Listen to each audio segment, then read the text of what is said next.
Episode 375, ChatGPT Images 2.0. The primitive forms of artificial intelligence we already have proved very useful. AI is a golden opportunity. How do we ensure that this technology is regulated? The long arc of technological history is now in an extraordinary new phase. The AI 6 podcast with Joanne Sweeney. OpenAI released ChatGPT Images 2.0 last week. OpenAI is positioning it as a tool for structured visual outputs like posters, infographics, and slide-style graphics. Hello and welcome back to AI 6 minutes a day, one topic, and on a Saturday, we have the long listen. I'm on a mission to upskill 500,000 people for free in artificial intelligence. So thank you for joining me, and please do spread the word.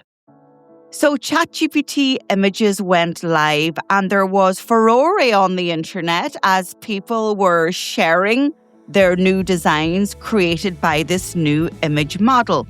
We all get frustrated with Gen AI when it comes to graphics because it's not perfect, because our standards keep increasing. But it seems that Images 2.0 is somewhat of a potential market leader in the Gen AI space. It's currently available across ChatGPT Codex and the API. Every ChatGPT user gets access to the basic version called Instant Mode. Plus, Pro and Business subscribers get the advanced version called Thinking Mode.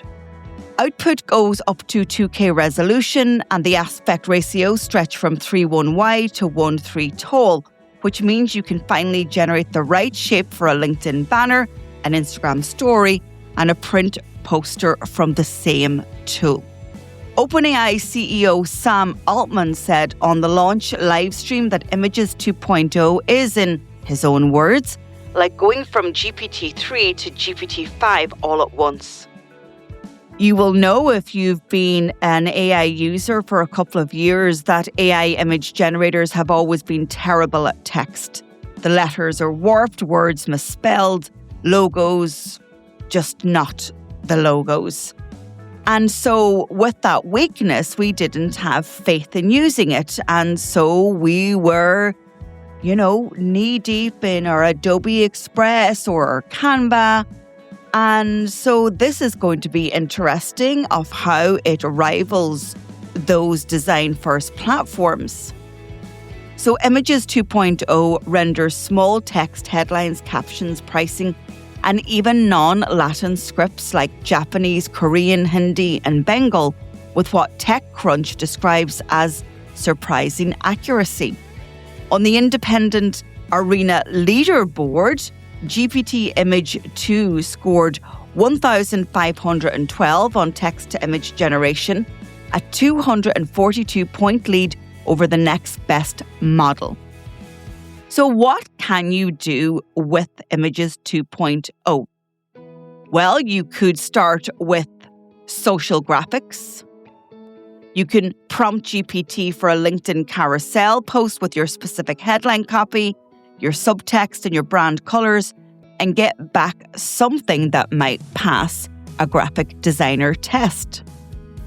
Secondly, you could batch produce designs with the same brand and style consistency. Thinking Mode lets you generate up to 8 coherent images from one prompt. This means a 5-post Instagram carousel, a product gallery, or a multi-panel explainer in a single instruction. Previously, you had to generate, regenerate, and then stitch them together. And thirdly, you could work on conceptual posters and event graphics, the kind of one-off visual you would normally brief out to a designer or wrestle yourself inside a design tool. A save the date, a webinar promo, or a campaign teaser. The model can now hold a layout brief and execute it. So fourthly, you could iterate on a real brief. You could say, make this headline bigger, change the color palette, swap the model out for something more corporate, and get the next iteration without starting over.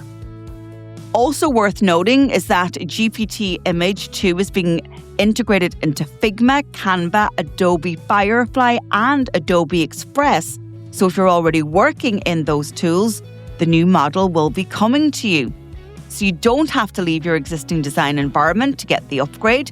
For Adobe Express users in particular, this means the AI image generator inside Express is about to get significantly better. And this will be a game changer for solo marketers, small comms team, public sector communications professionals with no design budget.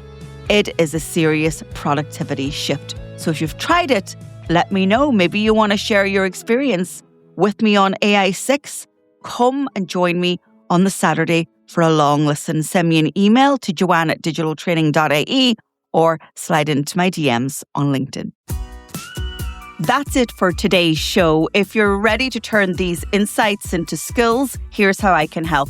Get your copy of my book, AI Playbook, on Amazon.